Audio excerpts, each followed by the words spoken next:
La piscine de la Blancherie, elle a été construite en 1922. C'est à l'époque la première piscine publique de plein air du canton. Et puis ça fait en fait quelques années qu'on n'a plus d'établissement de bain publication. Et donc il y a des réflexions qui sont menées à ce sujet pour essayer d'en construire un nouveau. Et au fil du temps, on va préférer construire une piscine de natation. On est dans un contexte hygiéniste. L'hygiène à l'époque, on ne l'entend pas au même sens qu'aujourd'hui, donc c'est pas juste l'hygiène corporelle, le fait de se laver le corps, mais c'est un sens plus large. Donc l'hygiène, c'est vraiment la santé en fait. Donc la piscine qui est construite justement dans ce but d'hygiène, elle va être construite un petit peu à l'écart de la ville. Elle est entourée de vergers, de très hautes palissades également, pour pouvoir cacher les corps au regard extérieur.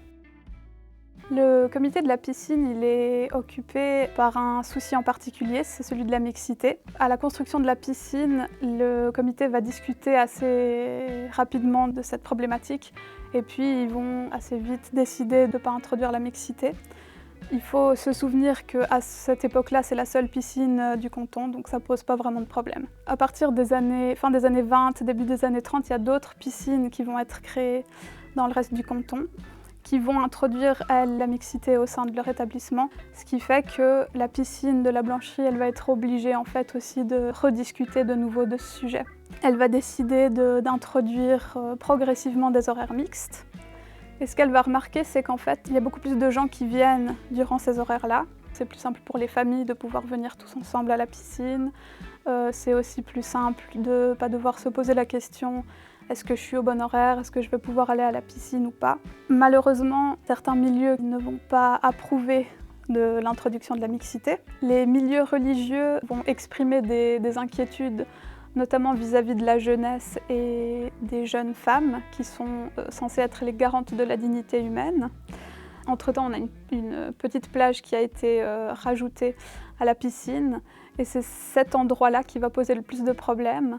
Et puis la promiscuité qu'on pourra y trouver parce que d'une fois que les corps sont exposés à l'extérieur de la piscine, ils sont beaucoup plus visibles.